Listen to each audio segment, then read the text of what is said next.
उत्पत्ति दूसरा अध्याय में लिखा है, परमेश्वर ने 6 दिन अपना काम किए और 7वां दिन उन्होंने विश्राम लिया। लेकिन हमारा परमेश्वर तो कभी नहीं सोता, कभी ऊँघता नहीं है। फिर उन्होंने विश्राम कैसे लिए? इससे हमें समझ आता है कि परमेश्वर 6 दिन काम करने से, थकने से विश्राम नहीं लिए थे। इससे हमें समझना चाहिए विश्राम का मतलब जो बाइबल में बातचीत चल रहा था विश्राम के बारे में, और उस विश्राम हमारी समझ में जो विश्राम है उससे अलग है। इस विश्राम को, विश्राम के दिन को हिब्रानी भाषा में सब्बात कहते हैं। प्रभु ने दिया हुआ 10 आज्ञाओं में से ये भी एक आज्ञा था कि सब्बात के दिन को या विश्राम दिन को पवित्र रखना। ठीक है, लेकिन इस दुनिया में कोई पवित्र नहीं है। ऐसी इंसान सब्बात के दिन को कैसे पवित्र रख सकता है ना? जो बंदा पवित्र है ही नहीं, वो परमेश्वर का दिन को पवित्र नहीं रख सकता है। इससे हमें समझना चाहिए कि विश्राम या सब्बात का दिन जिस तरह हम विचार कर रहे हैं उस तरह नहीं है। अगर कोई बंदा थक जाता है तो हम मान लेंगे कि ये विश्राम ले रहा है, लेकिन परमेश्वर का मतलब वही है ना कि जो थकता नहीं है, जो ऊँघता नहीं है, जो सोता नहीं है। तो ऐसा परमेश्वर 6 दिन काम करने के बाद फिर विश्राम लेने का मतलब क्या है? इसे अगर हम समझने की कोशिश करेंगे, इट इज़ वेरी डीप। गहराई से हमें जा कर के देखना पड़ेगा, तब जा कर के सब्बात का दिन क्या हमें मानना चाहिए या नहीं मानना चाहिए।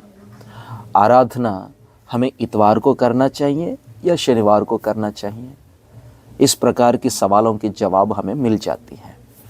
कुछ दिन पहले मैंने हमारा ही विश्वासी के घर में कोई 2-3 लोग आकर के उनसे बातचीत करने लगे हैं।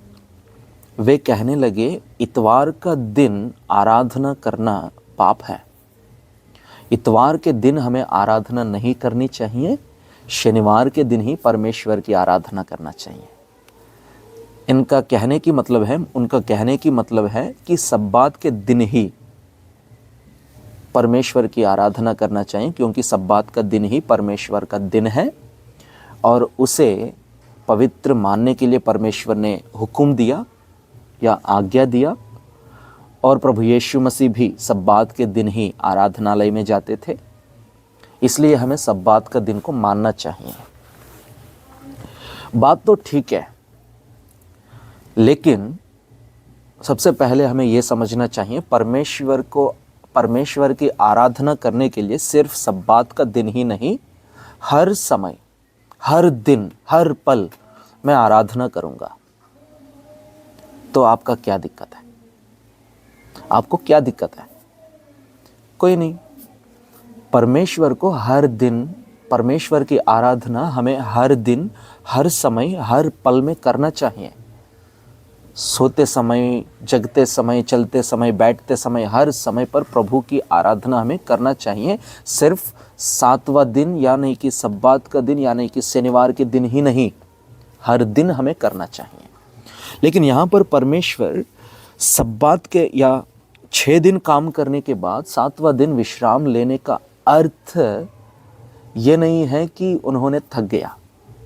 इससे हमें समझना चाहिए कि थका हुआ लोगों को परमेश्वर विश्राम देता है, नहीं। जबकि उन्होंने थकने से विश्राम नहीं लिया, इसका मतलब थका हुआ बंदा को वो विश्राम देने वाला नहीं है। तुम थक गए हैं, बहुत कुछ काम किए हैं, तुम्हारी शरीर आलसापन को महसूस कर रहा है, तो तुम लेट जाओगे। उस प्रकार के विश्राम के बारे में परमेश्वर नहीं कहता है। और कुछ लोग ये भी कहते हैं कि हमारी मृत्यु होने के बाद, हम मरने के बाद, जो हम जीवन समाप्त करने के बाद जो स्थिति है हमारे लिए, वो हमारे लिए विश्राम का स्थिति है। अलग अलग लोगों के लिए अलग अलग प्रकाशन परमेश्वर देते हैं, लेकिन बाइबल में अगर हम देखा जाए, सब्बात के बारे में परमेश्वर ने व्यवस्था के द्वारा आज्ञा दिया है कि तुम्हें 7वां दिन यानी कि सब्बात का दिन को पवित्र मानना चाहिए। इंग्लिश में लिखा है कि कीप इट होली। कोई पवित्र नहीं है तो उसे पवित्र कैसे रख सकते हैं? If there is nobody is holy, then how can a person who is unholy, who is a sinful man, can keep the thing holy? इसका मतलब परमेश्वर ने दिया हुआ इस चीज का अर्थ बहुत गहरा है। प्रभु यीशु मसीहा ने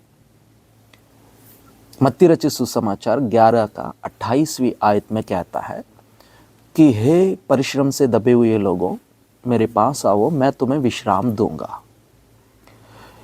इसका मतलब ये नहीं है कि तुम्हें सोने के लिए जगह दूंगा, या तो लेटने के लिए मैं आपको जगह दूंगा, या तो तुम्हारा बोझ मैं उठाऊंगा, ये नहीं। असली सब्बात का दिन तब से शुरू होता है जब से हमने यीशु मसीहा को अपनाए और अपना अगवा या अपना चरवाह के रूप में जब यीशु को हम अपनाते हैं, तब से हमारा विश्राम का दिन शुरू हो जाता है। क्यों? क्योंकि तब से हम अपना सारा बोझ परमेश्वर पर टेक लगाकर उठाकर चलते हैं। मतलब प्रभु पर हम भरपूरी से डिपेंड होकर के चलना शुरू कर लेते हैं। जब से हमने प्रभु पर टेक लगाकर चलना शुरू किया है, तब से हम कह सकते हैं कि हमारे जीवन में विश्राम का दिन शुरू हो चुका है। कैसे? क्योंकि इंसान के जीवन में कभी भी विश्राम मिलने वाला नहीं है।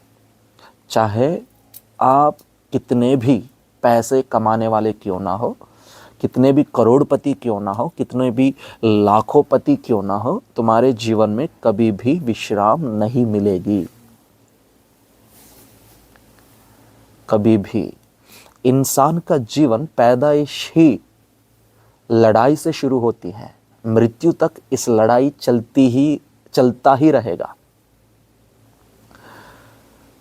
जैसे बच्चा पैदा हुआ है, उस बच्चा एक लड़ाई लड़ता है खड़ा होने के लिए, और उसी बच्चा दौड़ने के लिए लड़ाई लड़ता है, और वही बच्चा पढ़ाई में लड़ाई लड़ता है। पढ़ाई खत्म होने के बाद जॉब के लिए, जॉब के बाद शादी के लिए, शादी के बाद बच्चों के लिए, बच्चों के बाद उनकी भविष्य बनाने के लिए, उनकी भविष्य बनाते बनाते इंसान खत्म हो जाता है, परंतु उनके जीवन में कभी भी विश्राम नहीं पाने वाला है। लेकिन जो यीशु में है, जो परमेश्वर में है, जो यीशु पर विश्वास करते हुए चल पड़ते हैं, उनके अंदर जो उम्मीद है, उनके अंदर जो विश्वास है, उनके अंदर जो हिम्मत देता है यीशु पर जो हम विश्वास करते हैं, उस विश्वास के द्वारा हमारे अंदर हिम्मत मिलती है कि मेरे लिए एक लड़ने वाला, एक योद्धा, यानी कि हमारी सेनाओं का यहोवा हमारे साथ है, और वे हमें कभी भी भूलेंगे नहीं, कभी भी त्यागेंगे नहीं। चाहे अकेलापन में क्यों ना हो, चाहे हम जंग लड़ते समय क्यों ना हो, चाहे हमारी पढ़ाई के समय क्यों ना हो, चाहे हर किसी मोड़ पर हमारे जीवन में हमारा प्रभु हमारे साथ है। इस बात पर यकीन करने से हमारे अंदर जो हिम्मत मिलती है, और उससे हमें आराम मिलता है, उससे हमें आराम मिलता है। दैट इज कॉल्ड विश्राम। वही है रियल रेस्ट, वही है असली विश्राम। बचपन में किसी भी वस्तु के लिए चिंता नहीं होता है हमारे अंदर, क्योंकि हमारा पिताजी जो है बुक्स से लेकर के, कपड़े से लेकर के, खाना से लेकर के हर चीज़ की व्यवस्था वो बंदोबस्त, वो प्रबंध कर लेता है। इसलिए हमें कोई चिंता नहीं है कि कल हमें काम पे जाना है, इसलिए कल हमारे अंदर कोई चिंता नहीं होता है कि हमें कल काम पे जाना है, या बच्चों के लिए वो खरीदना है, ये खरीदना है। जब तक हमारे पिताजी हैं, तब तक हमारे अंदर कोई चिंता नहीं होता है। चाहे हमारे दिल में कुछ कठिनाई या गम का समय आया भी क्यों ना हो, जब हमारा पिता हमारे साथ होते हैं तो हमारे अंदर हिम्मत आती है। दैट इज कॉल्ड विश्राम। जैसे मेरे लिए एक है, इस बात को समझना ही विश्राम है, इस बात को महसूस करना ही विश्राम है। इसलिए प्रभु कहता है, आओ मेरे पास, मैं तुम्हें विश्राम दूंगा।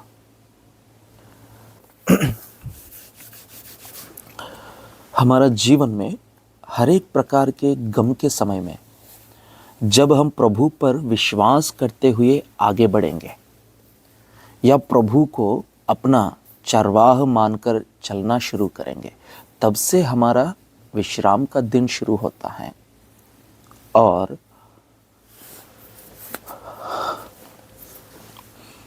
हमारा जीवन के बारे में चिंता करना छोड़कर हमारी सारी चिंता प्रभु पर डालना ही असली विश्राम है, रियल रेस्ट।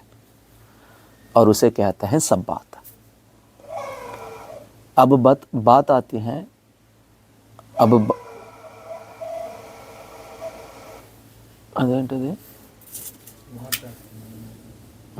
चलो, अब बात आती है कि क्या हमें सब्बात का दिन को मानना चाहिए या नहीं मानना चाहिए। अगर यही सब्बात होती तो परमेश्वर सब्बात का दिन को मानने के लिए, पवित्र रखने के लिए आज्ञा क्यों दिया। और प्रभु यीशु मसीह भी सब्बात के दिन मंदिर में क्यों जाता था, है ना। सब्बात का दिन को रखने के लिए परमेश्वर ने हुक्म तो दिए हैं, क्योंकि कम से कम उस दिन परमेश्वर उस आज्ञा देने का मतलब, एक बार उस आयत को पढ़ते हैं, निर्गमन की पुस्तक में से 20वां अध्याय 8वां आयत। तू विश्राम दिन को पवित्र मानने के लिए स्मरण रखना। 6 दिन तो तू परिश्रम करके अपना सब कामकाज करना, परंतु 7वां दिन तेरे परमेश्वर यहोवा के लिए विश्राम दिन है।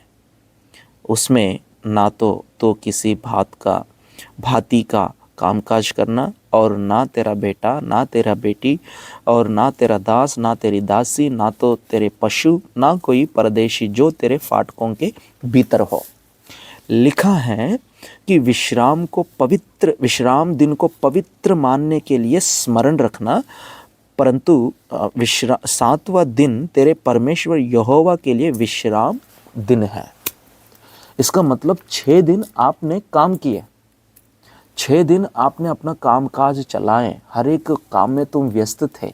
7वां दिन तुम कम से कम बैठकर किस प्रकार इन 6 दिनों के अंदर परमेश्वर का विश्राम को तुमने कैसे महसूस किया, और उन बातों को स्मरण करने के लिए 7वां विश्राम दिन है। 7वां दिन विश्राम का दिन है।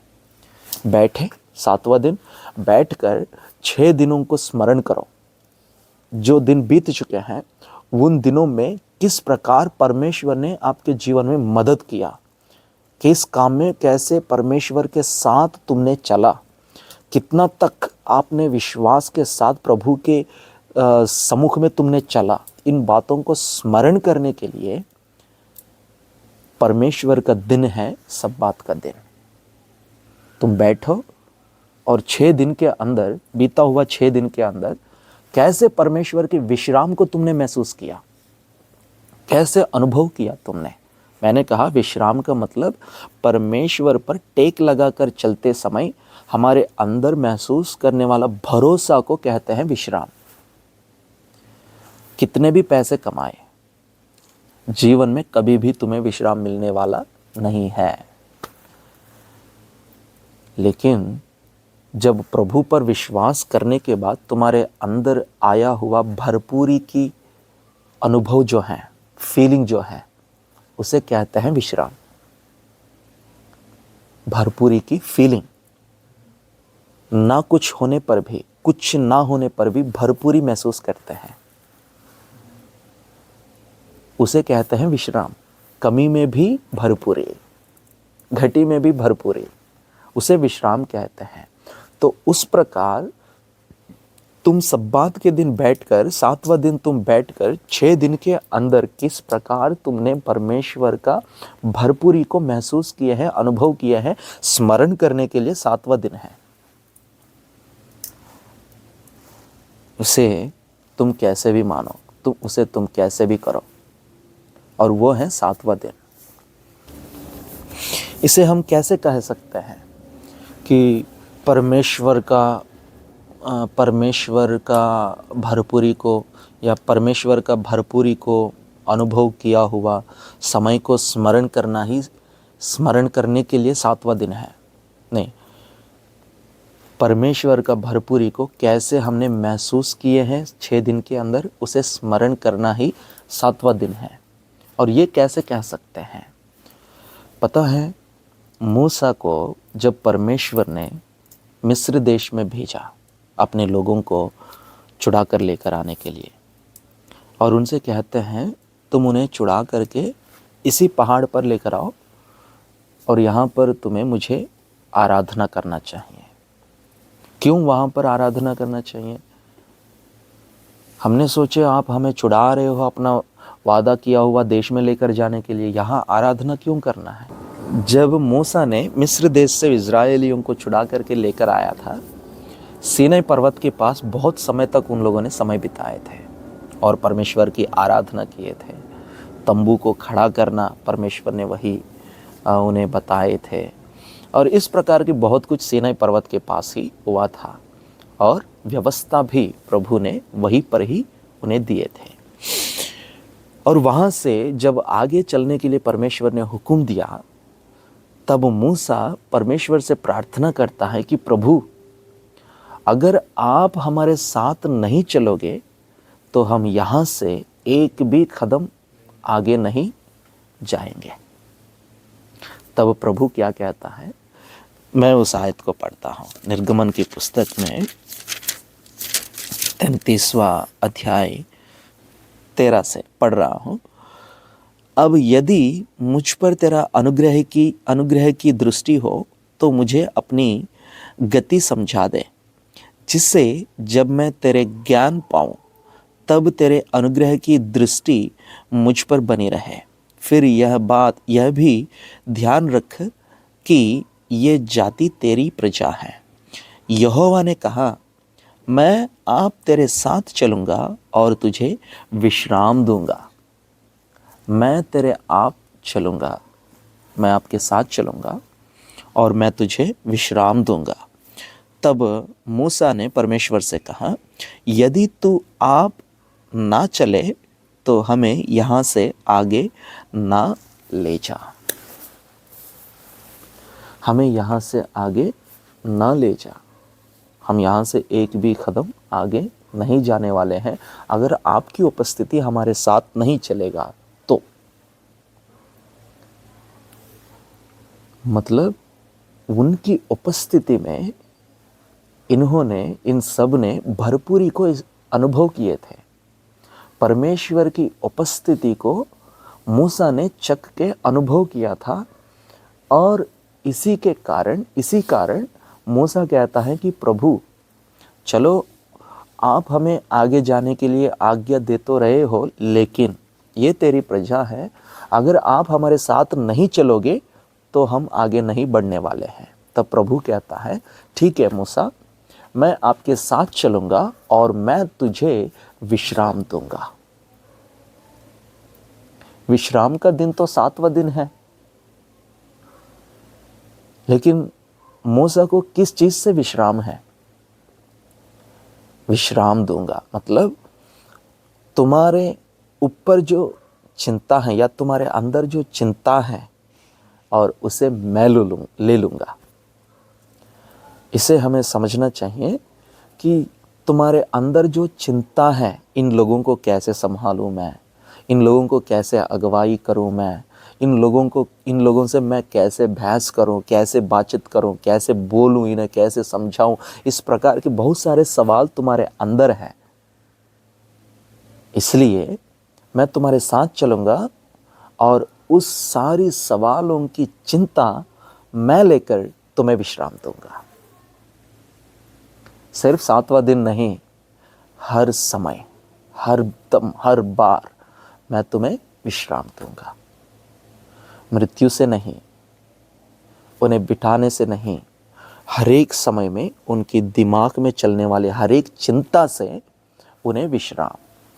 यही है प्रभु भी कहता है मत्ती रचित सुसमाचार 11:28 में, बोझ से दबे हुए लोगों, परिश्रम करने वालों, मेरे पास आओ, मैं तुम्हें विश्राम दूंगा। तुम दब चुके हो, परिश्रम कर रहे हो, आओ मेरे पास, मुझ पर टेक लगा कर चलो। मैं तुम्हारे चरवाह हूँ और तुम्हें छुड़ाने वाला हूँ, मैं तुम्हें लेकर चलने वाला हूँ, मैं तुम्हारी अगवा हूँ, मैं तुम्हें सलाह देने वाला हूँ, मैं तुम्हें अपने हाथों पर उठाकर लेकर चलने वाला हूँ। जैसे उखाब अपने पंखों पर अपने बच्चों को उठा के ले चलता है, वैसे मैं तुम्हें लेकर चलने वाला हूँ। इसलिए मेरे पास आओ, मैं तुम्हें विश्राम दूंगा। समझ आ रहा है? तो इसका मतलब असली विश्राम उनकी उपस्थिति को हमारे जीवन में बनाकर रखना ही असली विश्राम है। 7वां दिन नहीं, हर दिन हमारे लिए सब बात का दिन है, हर पल हमारे लिए सब बात की पल है। सिर्फ 7वां दिन प्रभु की आराधना, बाकी 6 दिन अपने कामकाज में या हमारे काम धामों में या दुनिया में डूब जाना हमसे नहीं होगा। हर समय परमेश्वर की उपस्थिति में बने रहना ही मेरे लिए सब बात है, और वही सब बात हम फॉलो करते हैं। एक दिन प्रभु यीशु मसीह मंदिर में थे और यीशु मसीह के पास निर्बल आत्मा से झुका हुआ एक औरत आती है, और उस दिन सब्बात का दिन था। 13:14 से, और वहाँ पर एक स्त्री थे जो 18 वर्षों से दुर्बल करने वाली दुष्टात्मा उनके अंदर थी। बाइबल में दुष्टात्मा और अपवित्र आत्मा अलग अलग है। दुष्टात्मा तीनों ಹೆಂಗಾದಲೆ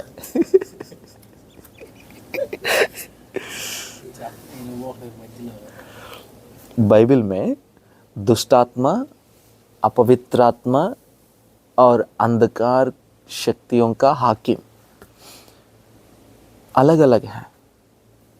हम सोचते हैं दुष्टात्मा और अपवित्र आत्मा दोनों एक हैं। नहीं, दुष्टात्मा और अपवित्र आत्मा अलग अलग है। यहाँ पर इसी स्त्री के जीवन में 18 वर्षों से एक दुष्टात्मा उन्हें दुर्बल करते हुए आ रहा था।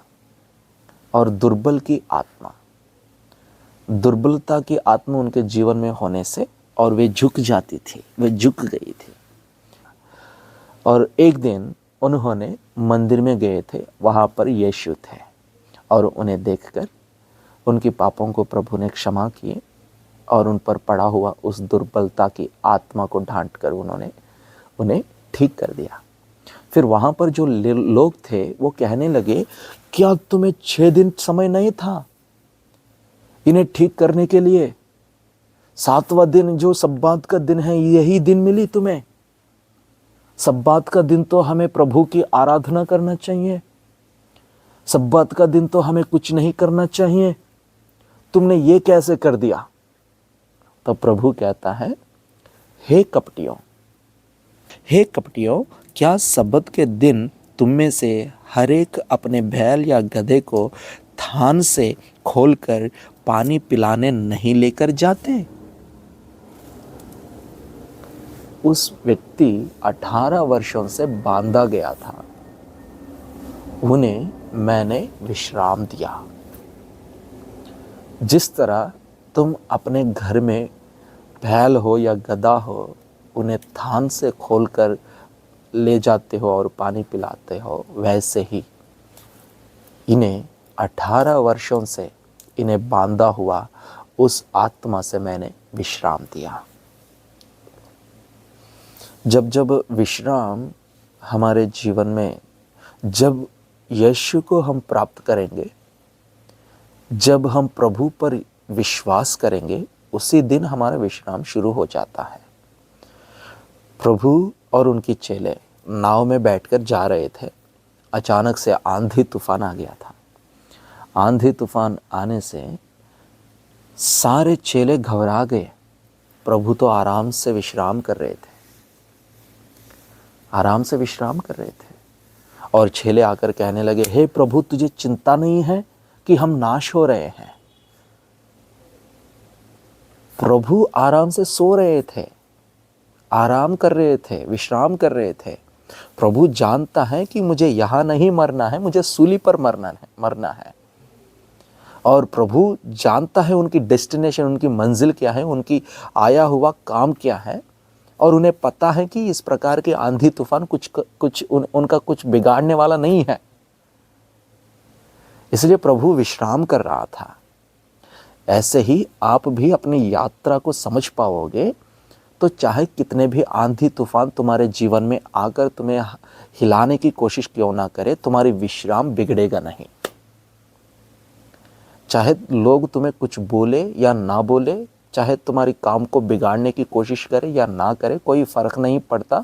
जब तुम प्रभु में खड़ा होकर के तुम्हारी मंजिल को समझ पाओगे, तुम अपनी विश्राम को आराम से अनुभव कर पाओगे।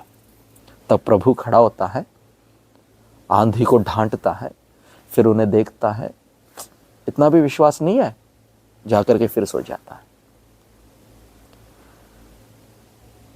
कहता है, अल्प विश्वासियों, फिर विश्वास कब बढ़ेगा तुम्हारे अंदर? कहता है, फिर जाकर के सो जाता है, फिर आराम कर लेता है। प्रभु यीशु मसीहा पिता परमेश्वर की इच्छा को जानता है, उनकी इच्छा क्या है इनके जीवन पर। इस कारण उन्हें कोई फर्क नहीं पड़ता कि कितने भी आंधी तूफान उनके ऊपर आ पड़े।